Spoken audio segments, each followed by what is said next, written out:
¿Cómo están ustedes? Es un verdadero placer saludarles ahora en la entrevista a fondo, una entrevista que dura más de lo habitual, de una entrevista en el informativo o tal vez de la posibilidad de participar en algún programa de debate político de nuestro canal. Vamos a tener cerca de, y estoy quitándole ya algunos segundos a nuestro entrevistado. Está con nosotros Kenneth Pugh, senador independiente por Valparaíso, a quien agradecemos su compañía hoy día en esta edición de A Fondo. Senador, ¿cómo está? Muy bien, muchas gracias por esta invitación. Estupendo de poder transmitir todo lo que ha sido el año y lo que está pasando, la contingencia. Exactamente, y hay mucho para hablar. Se ha acumulado demasiado estas 2 semanas. Las noticias por de pronto no han sido muy alentadoras. Hay situaciones de conflicto en la Araucanía, luego de o a partir de la muerte de Camilo Catrillanca, el comunero. Voy a mencionar algunos de los temas, ¿le parece, senador? Por supuesto. Para comentarle al menos a nuestros televidentes cuáles son las intenciones. Al menos declaramos que tenemos intención de conversar, además de la situación de Carabineros, producto precisamente de los Carabineros desvinculados. Vamos a hacer una pasada por el Ejército, declaraciones del general Martínez, no muy felices parece ser, se dice de algo que le menciona la ministra Ruderdorf, y sobre que habrían involucrados en el tema particularmente de los pasajes, otra rama de las Fuerzas Armadas. Vamos a hablar del paro en el puerto de Valparaíso de los trabajadores eventuales. Aun cuando han llegado a un acuerdo, hay una movilización que preocupa, ¿o no, senador? Todavía, porque está un tema no resuelto, que es el tema de la precariedad de su empleo. Exactamente, y seguiremos avanzando. Esperamos en una evaluación de lo que ha sido el gobierno del presidente Piñera hasta casi ya terminando este año 2018. Y bueno, no sigo más porque en realidad lo más probable es que no alcancemos a ver todo. Habitualmente cuando nos hemos reunido, ha sido en el caso nuestro, senador, en la edición de noticias de nuestro canal. Así es. Y muchos de nuestros televidentes lo conocen por el tema de la ciberseguridad, que usted lo ha levantado, lo ha relevado, y nos parece interesante aquello, porque del tema no habíamos escuchado mucho, para ser franco, antes de ir con los temas un poco más puntuales y de mayor complicación. Así es. Bueno, la ciberseguridad, de hecho, se está ahora, a fines de noviembre, conmemorando el Día Mundial de la Seguridad de la Información. Y de hecho, la Academia Politécnica... Una propuesta suya. No, es que esa es mundial. O sea, nosotros que hicimos declarar el mes de octubre, eso. El mes de la ciberseguridad. Pero el mundo recuerda a fines de noviembre el Día Internacional de la Seguridad de la Información, que es mucho más. Y en la Academia Politécnica Naval se hizo una feria de innovación donde los mejores exponentes pudieron hablar de ciberseguridad. La ciberseguridad es un tema que se instaló para llegar, y no solo eso, para ser parte de nuestras vidas. Desde la cuna, tenemos que entender que los niños parten con los dispositivos, los teléfonos inteligentes, prácticamente en vez del chupete. O sea, la generación Z. Están conectados desde el nacimiento. Y ahí está la responsabilidad de los padres de entregar tecnología, de los maestros, de los educadores, integrarlo en la educación. Y ese es el desafío nuestro como sociedad, una sociedad digital pero segura. Pero tenemos una deuda con aquello, sin duda. Estamos atrasados, pero sabemos qué tenemos que hacer. Lo importante es poder avanzar, no quedarnos ahí detenidos, porque lamentablemente la tecnología avanza más rápido de lo que nosotros somos capaces de percibir en todos los dispositivos que hay que estar comprando, los computadores, los programas, el conocimiento. O sea, lo que ya aprendí hoy, ya estoy desactualizado, ya mañana hay algo nuevo. Y eso es adaptarse. Eso es lo que buscamos, que nuestra sociedad digital sea capaz de adaptarse y la región de Valparaíso sea pionera, que ha sido siempre cuna de la innovación y el emprendimiento. Y tenemos la oportunidad, hay iniciativas para tratar de generar un ecosistema de ciencia y tecnología, de tal manera que los jóvenes a edad temprana, los alumnos universitarios, técnicos profesionales y también las empresas se puedan integrar. Esa va a ser una noticia para enero. La vamos a dejar por mientras suspenso. Muy bien. Ahora, cómo no, pensando en que hay algunos que sienten ciertos temores por la industria 4.0, que en definitiva da señales de encarecimiento de los trabajos, reducción de los mismos y, bueno, reemplazados por las máquinas. Pero no, también aparecen nuevos trabajos. Eso. De hecho, hay trabajos que no sabemos todavía cuáles son y que tenemos que prepararnos. Por lo pronto, está el tema del famoso Big Data, los Data Analytics. ¿Qué tenemos que hacer? Tenemos hoy un Estado que es grande. Tenemos que fortalecerlo. ¿Y cómo? Transformándolo digitalmente, pero eso es transformar personas. Probablemente un digitador, convertirlo en un analista que pueda sacar más rendimiento. Y así, nuestros recursos del Estado, que son pocos, poder darles un sentido y poder lograr mejores efectos. Pero hay también... lamentablemente datos que podrían hacernos pensar que después de los 50, senador, poco o nada va a quedar para hacer al ser humano. Y ese es uno de los grandes temores, además, porque no estamos preparados ni en pensiones, y seguramente se va a recomponer el tema de la mirada, o se va a cambiar la mirada de la educación, de la formación, precisamente para dar respuesta a esos empleos o trabajos que todavía no sabemos cuáles son, pero que se van a necesitar. Bueno, un gran escritor de los libros de ficción que habla de los 21 consejos para el siglo XXI dice incluso, preocúpense más, o sea, el Estado va a tener que ser un Estado benefactor porque no va a haber trabajo. Así es. Y vamos a tener que ser capaces de mantener a las personas ocupadas, haciendo que, bueno, ahí está nuestro desafío, entender que esto viene instalándose, viene rápido, va a llegar por algunos países primero, pero a nosotros nos va a llegar también. Esto no es una tendencia, esto vino para quedarse. Sí, no, ya no solo se quedó, se transforma y cambia todos los años. Por eso todos los años tenemos que entender nuevas amenazas, nuevos desafíos, nuevas oportunidades, entrenarnos y entender que ya el mundo cambió y cambió definitivamente. Así es. ¿Vamos, senador? Vamos. ¿Le parece? Bueno, la situación que está viviendo la Araucanía y el país, por supuesto. El actuar del gobierno respecto del famoso comando, ¿no es cierto?, la muerte de Camilo Catrillanca y todo lo que ha generado como consecuencias. ¿Cuál es su mirada de lo que está ocurriendo, particularmente en el sur de nuestro país? Bueno, un hecho lamentable, y aquí yo quiero reconocer la decisión que tuvo el gobierno del presidente Piñera de decidir inmediatamente tomar acciones. Y esto quiero que es primero judicializarlo y hacerse cargo de una causa en donde efectivamente se va a determinar, la justicia va a determinar qué fue lo que realmente ocurrió. Tenemos ya, y lo sabemos, una situación que está configurándose un delito. También está un tema tecnológico. ¿Por qué? Porque se tiene que poseer evidencia digital no alterable. Esto que existan unas cámaras que uno le puede sacar una memoria y se puede a destruir, no es bueno para nadie, no es bueno para quienes tienen que usar la fuerza, que tienen que quedar respaldados por sus acciones, como aquellos a los cuales la fuerza fue usada contra ellos. El Estado le ha dado el monopolio de las armas a las Fuerzas Armadas y a las policías. Y por lo tanto, aquellos que tienen las armas tienen que primero cuidarlas, segundo saberlas usar bien. Y para eso la autoridad política da normas claras, que son básicamente la forma de empleo de esas armas. Coincidimos, sí, que hubo versiones o declaraciones un tanto confusas desde el principio del origen. Bueno, eso es propio de las crisis. Cuando ocurren crisis, lo mejor es esperar que las investigaciones en progreso den la luz de lo que ha ocurrido. Y por eso adelantarse con algunos dichos, suposiciones, apreciaciones, no es adecuado. Y eso de alguna manera llevó al intendente de la región a decidir dar un paso al costado. ¿Qué hace entonces el presidente Piñera? Toma a uno de sus mejores hombres. ¿Y por qué digo el mejor? Porque era el hombre que teníamos a cargo de la ciberseguridad. Y habíamos estado hablando. Jorge Atón, un ingeniero electrónico que es del sur, que fue a escuelas de la zona, que la conoce, que después fue gerente de las compañías telefónicas, que le dio la posibilidad de conectividad a todos ellos, que fue subsecretario de Telecomunicaciones del anterior gobierno del presidente Piñera y que estaba liderando el proceso.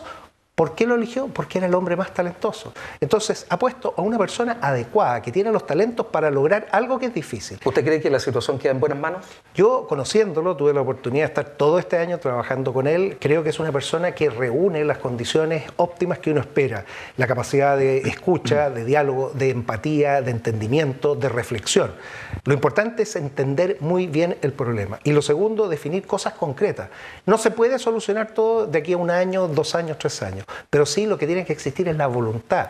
Y esa voluntad es compromiso. Yo creo que Jorge Atón es el hombre adecuado, en el momento adecuado, y la situación, si bien compleja, hay que entenderla para superarla. No nos podemos quedar con las situaciones como están. Las situaciones tienen que ser superadas y mejoradas para todos.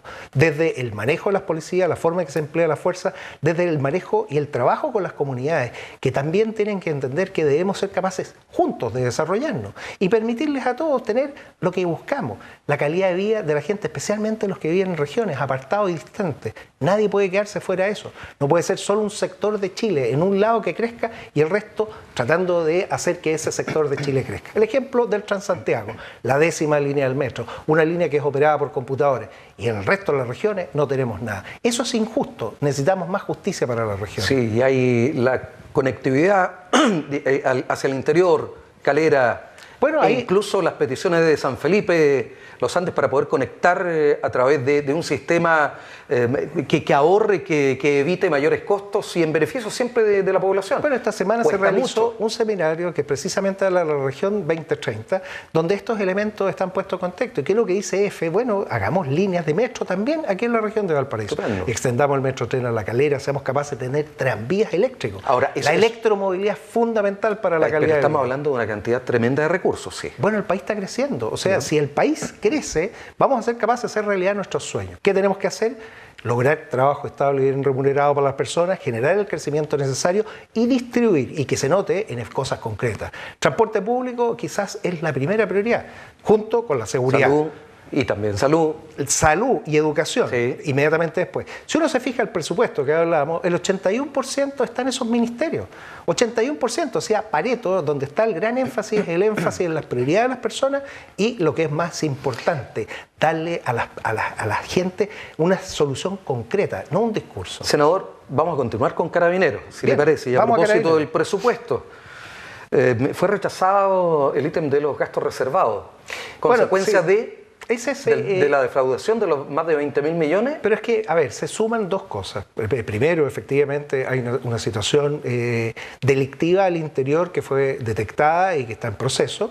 También se generó esta situación particular en la Araucanía. ¿Qué es lo que me ha preocupado a mí? Que se ha ocupado la palabra castigo. Uno no puede castigar a la sociedad con el presupuesto, porque si uno le quita dineros a Carabineros, le está quitando dineros a la sociedad, a la seguridad. Los gastos reservados, por su naturaleza, no hay ningún otro presupuesto que lo pueda suplir. No porque no haya dinero. ¿En qué se traduce? No, lo que pasa, el Estado dispone de recursos para ciertas actividades, específicamente la Ley de Inteligencia, 19.974, que tiene que financiarse con recursos que no provienen del sistema normal. ¿Por qué? Porque se tiene que pagar un informante. Entonces, el sistema del Estado dice que si yo quiero pagarle a una persona, tiene que tener un contrato. Luego vamos a tener que hacer que los informantes firmen un contrato honorario, porque si no, no tengo cómo sacar recursos del Estado para pagarlo. Tengo que tener una operación encubierta, tengo que tener un vehículo que no conozcan. O sea, hay que arrendar un vehículo, pero hay que arrendarlo con dineros que tampoco no se diga estamos arrendando estos autos o esta casa en cierto lugar. ¿Cómo lo va a hacer el Estado entonces para poder seguir con sus operaciones de inteligencia que permitan tener una claridad para poder después hacer procedimientos policiales que logren obtener evidencia? Fíjese que no hay que confundir el trabajo de la inteligencia, que es un trabajo analítico, con el trabajo de la evidencia de la policía, que es para poder perseguir el delito. Y si esto además es tecnológico, tenemos que tener la capacidad para entender los sitios de suceso tecnológico, la evidencia digital, la cadena de custodia, el fiscal especializado. Eso también estamos al debe.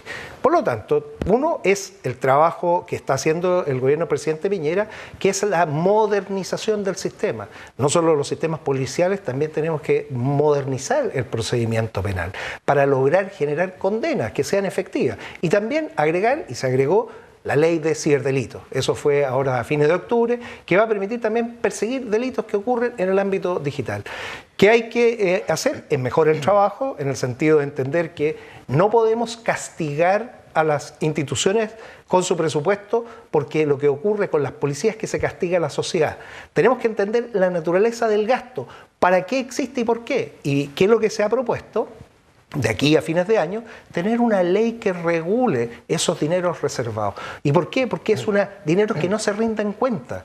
No es que sean platas negras, por favor, no quiero explicar. No, es para que el Estado pueda hacer inteligencia del Estado y pueda, de alguna manera, garantizar la seguridad de esa información. Bien, usted es un marino en retiro, por lo tanto, de las Fuerzas Armadas, y así se declara el senador Kenneth Pugh. Así es, con mucha honra. Sí, claro, y conoce mucho de la manera en cómo se realiza la actividad de las Fuerzas Armadas, sin duda. Ahora, de Carabineros vamos a pasar, antes de eso, coincide conmigo, sí, con muchos de los televidentes, que la imagen de Carabineros, esa imagen que estaba posicionada en uno de los primeros lugares, se ha ido tiñendo un poco, lamentablemente, por unos pocos. No solo eso, lo demuestran las encuestas. Si las encuestas finalmente pueden medir, si yo puedo medir algo, lo puedo controlar. ¿Y qué es lo que nos están diciendo en forma objetiva? Que hay un descenso dramático. Y eso hay que hacerse cargo. ¿Cómo? Mejorando todos los procedimientos, cambiando las leyes en algunos casos. Cuidando el ejército, como dijo el ministro. No, es que ahí nos cambiamos estábamos hablando de Carabineros. Vamos ahora al ejército. Es que vamos a ir al ejército, pero bien. Bueno, vamos al ejército inmediatamente. A ver, yo creo que tengo que preguntarle inmediatamente si usted está de acuerdo con las declaraciones del comandante en jefe del Ejército acerca de esta compra de armas y venta o reventa por parte de personal del Ejército. Bueno, primero no estoy de acuerdo que en un recinto militar donde se clasifica una reunión como reservada, porque él dice que no fue secreta, fue reservada, esa información que es información militar se haya filtrado. Entendiendo que eso no está bien, tampoco no está bien el contenido, la forma. Hoy en día tenemos que cuidar mucho con todos lo que uno dice, porque todo comunica. Y efectivamente, en la práctica, probablemente uno debiera pensar, todo se filtra. Sí, efectivamente, hoy todo se filtra. Y entendiendo eso, uno tiene que ser muy preciso en sus términos para no después andar aclarando. El que aclara se oscurece. O sea, decir, miren, las otras instituciones también, y después tener que ir a explicar, no sabe, en realidad no tengo ningún antecedente, no existe. Decir que estaban todos involucrados, no, sabe, en realidad eran 5 personas las que estaban comprometidas. Y que las armas queden en manos de narcotraficantes. Es que ahí viene otro punto que es importante entender, la exclusividad del manejo de las armas del Estado. Chile se lo ha entregado a las Fuerzas Armadas y a las policías. Y esas tienen que ser resguardadas. ¿Por qué? Porque el Estado es el que tiene la capacidad de imponer su voluntad donde se requiera. Así de duro lo digo. Y por eso una guerra no es otra cosa que la continuación de la política de otros medios. Falla la diplomacia, entran los militares. Estamos recordando los 40 años de la guerra del Beagle. Y por eso quizás ese programa de la casi guerra no describió lo que estaba ocurriendo. Gente muy noble que se juramentó y que estaba dispuesta a dar su vida por la patria, no como algunos que salieron diciendo que fueron poco menos que torturados para enfrentar. En Chile la gente cuando tiene que ir a defender el país lo defiende con todo, con patriotismo, con ganas, con coraje y con valor. Por lo tanto, las armas tienen que ser cuidadas. ¿Qué es lo que hay entonces? Salas de armas, lugares donde se mantiene un control, cada arma con un número de serie, con un candado. ¿Y qué pasa con la fiscalización entonces? No, es que esa fiscalización existe y no se ha perdido ningún arma hasta el momento del Ejército. ¿Cuáles son las armas que se perdieron? Las armas son armas particulares que estas personas en su ámbito privado y civil compraron. ¿Y qué hicieron mal? Declararon que las habían perdido. O sea, están mintiendo y está la ley de control de armas que tiene que mejorarse. Fíjense que la ley de control de armas, que las últimas modificaciones del 2015, no está en reglamento todavía. Entonces tenemos que hacernos cargo de esta gente que dice se le perdió su armamento particular. Y de ahí viene qué van a hacer con esas armas que las dieron por perdidas, que fueron blanqueadas.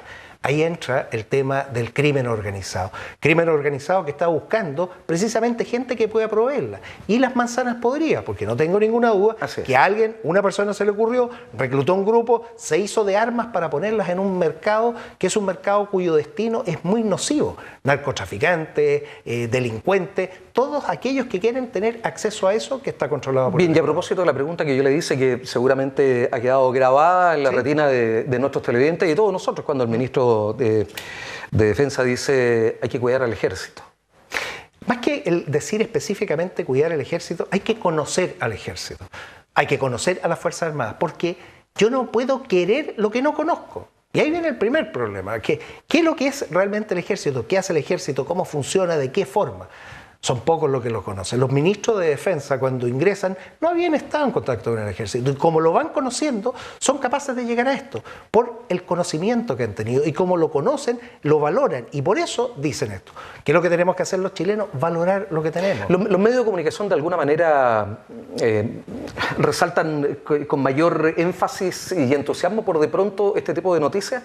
Por supuesto, porque la verdad es que tenemos quizás situaciones muy particulares que nos llevan a confundirnos. Fíjese que estamos ahora en la Teletón. ¿Y qué dice don Francisco? Dice, oiga, yo conozco todo el mundo, he estado en todos los lugares, valoremos lo que tenemos. ¿Y por qué? Lo dice del conocimiento, no del afecto, no, por conocer las realidades, es decir, valoremos lo que tengamos. Y ese es nuestro desafío, cómo lograr no solo la recuperación de la confianza, sino que la valoración por el conocimiento. Ha habido conversaciones, nos saltamos al tema del puerto. Sí. Okay. Un tema de privados o entre privados, en donde pero, a ver, usted hizo una declaración allí conjunta con la senadora, entiendo, Isabel Allende. Y con el senador Latorre. Con el senador Latorre. Escuchábamos hace poco, se los comentamos a nuestros televidentes, que el senador Chaguán y el senador Lagos Weber estaban bastante preocupados porque señalaban que esto no era una situación, un conflicto entre privados, que aquí el Estado, por las consecuencias y lo que afecta no solo al Valparaíso, sino que también a la región y el país, debía de actuar con mayor fuerza. Primero, para que nuestros televidentes entiendan, el comercio del mundo se mueve por el mar y se mueve casi completo, 94-95%. O sea, lo que se va por aviones es muy poco. ¿Y qué significa esto? Que para poder crecer como nación y enriquecernos, para poder distribuir mejor, tenemos que comerciar por mar. Por lo tanto, los puertos son fundamentales, es infraestructura crítica. Es tan crítica que existe a nivel mundial los códigos ISPS, códigos de seguridad para los puertos. Estado 1 normal, 2 reforzados, 3 alerta. Porque los puertos hay que protegerlos para evitar que el comercio del mundo fracase. Cuando tenemos la situación actual del enfrentamiento económico entre China y Estados Unidos, es comercio marítimo. Y ahí viene quizás uno de los primeros indicadores del análisis de nuestro problema. El comercio marítimo está siendo afectado. Nos queda muy poco tiempo. ¿Cuál fue el llamado que hicieron ustedes a través de esta declaratoria? Bueno, el llamado que hacemos en la declaratoria es comprender la situación. La situación es, el puerto es una infraestructura crítica del país y por lo tanto hay que cuidarla. La necesidad de trabajo estable, que es básicamente lo que se busca, con leyes sociales que protejan a las personas, es lo ideal. Y tenemos que buscar eso y entender dos fenómenos más. Uno, con la apertura del Canal de Panamá, los barcos de contenedores son más grandes. Luego van a llegar menos veces al año, menos veces al mes. Pero cuando lleguen van a llegar mucho. O sea, vamos a tener pic y después nada. Pic, nada. Y eso aumentó. ¿Se justifica? Antes venían más seguidos y antes uno podía tener de repente gente. Ahora vamos a tener un problema de mucho más estacionalidad en el trabajo. Segundo, automatización. Van a empezar también a funcionar los terminales con grúas robotizadas, con todo, y eso va afectando a la gente. Aun cuando han llegado a un acuerdo, ¿usted justifica que el puerto siga paralizado? Bueno, el acuerdo que se llegó primero fue con el terminal Cerro de Valparaíso, TCVAL, sí. En el cual se les reconoció algo que es bien importante, que es la contribución que tuvieron todos esos trabajadores eventuales al proceso de calificación ambiental que les permite al Terminal 2 hacer su proyecto completo. El Terminal 1, que está en negociación, está viendo cómo hacer, no tiene la misma condición, por lo tanto los dos escenarios son totalmente distintos. Lo que sí yo quiero ser muy claro, si Chile quiere progresar, tiene que entender que el trabajo tiene que ser, cuando se garantice trabajo, tiene que ser completo, no pueden quedar lagunas previsionales, la protección social de las personas es fundamental, el conocimiento, el entrenamiento y la seguridad, nada de eso se puede Se nos va a acabar el tiempo, me quedan un par de minutos. Vamos. Y no puedo sino que preguntarle cómo evalúa usted, siendo un senador de gobierno, independiente pero de gobierno, cómo ha sido el ejercicio del mandato, al menos ya casi a poco de terminar este año 2018 del presidente Piñera. Bueno, son los primeros 9 meses, sí. O sea, estamos en la etapa gestacional. Pero del segundo periodo presidencial. Estoy de acuerdo, pero es que cada periodo es distinto. ¿Por qué? Porque si bien es el mismo presidente, los equipos han cambiado. Y de hecho uno ve en los gobiernos regionales, muy pocas caras se han repetido. Lo cual es bueno, habla de una renovación. En 9 meses, efectivamente, se ha consolidado algo. Lo más importante es poner los temas, la agenda, ¿qué es lo prioritario? Primero, la seguridad. Segundo, la Araucanía. Tercero, los niños. Y así se ha ido ordenando. La casa se ordenó. Vimos el tema, estaban saliendo los aviones ya con inmigrantes que se dieron cuenta que en realidad no iban a poder tener opciones aquí. Y eso es bueno porque también eso contiene, cuando uno se devuelve. Pero los dardos estuvieron puestos por el tiempo de imposibilidad de volver de parte de los haitianos a nuestro país, la cantidad de años. Por supuesto. Sin haber sido delincuente ni nada. Por supuesto, porque Chile se tiene que de alguna manera nutrir de gente que le ayude a su crecimiento. Y ahí tenemos que buscar y ojalá abrirnos. La migración es muy buena, pero tiene que ser bien dirigida, de tal forma que esa gente quiera después seguir en Chile y nos ayude a progresar. Yo en lo personal veo con bastante optimismo los primeros 9 meses, entendiendo que está partiendo, se han cometido algunos errores que son los propios, los naturales, pero la solución final, ya uno ve gobiernos regionales robustecidos, ya uno ve un programa que se acordó finalmente. La ley del presupuesto esta es la primera que se le autoriza al presidente Piñera. Y hay que darle los recursos y hay que darle el próximo año para que los ejecute. Ahí veremos bien resultados de verdad. Se nos acabó el tiempo, pero no puedo dejar de preguntarle en 30 segundos. No, menos, 10 me dice el director, 10. Lo que falta por hacer en esta región y lo que se ha hecho bien. Bueno, esta región lo que ha hecho bien ha sido identificar sus necesidades y para eso hay un anteproyecto de recursos para inversión importante y se han priorizado. Lo que ha faltado es entender, o que el gobierno central entienda la importancia que tiene el traspasar estas facultades y los recursos para que las regiones se gestionen mejor. No tienen que tener temor, hay talento, se les pueden entregar más recursos a las regiones. Eso es lo que buscamos, recursos priorizados por las regiones. Yo sé que usted habría estado a sus anchas a propósito de este bicentenario de la Armada, que no pude preguntarle, pero porque se nos acabó el tiempo como marino en retiro, ¿no es cierto? Y bueno, será para una próxima entrevista. Bien, pues hablaremos de Cochrane, de la revista Naval. Exactamente, se nos quedó Cochrane ahí entre medio. Eso amerita un programa especial, así que encantado. No hay ningún problema. Senador, gracias por habernos acompañado en esta oportunidad. Y a ustedes que han estado muy atentos y siguiendo su programa a fondo, hemos compartido con el senador independiente por Valparaíso, Kenneth Pugh. Les invitamos a seguir en la sintonía de nuestro canal y bueno, hasta la próxima.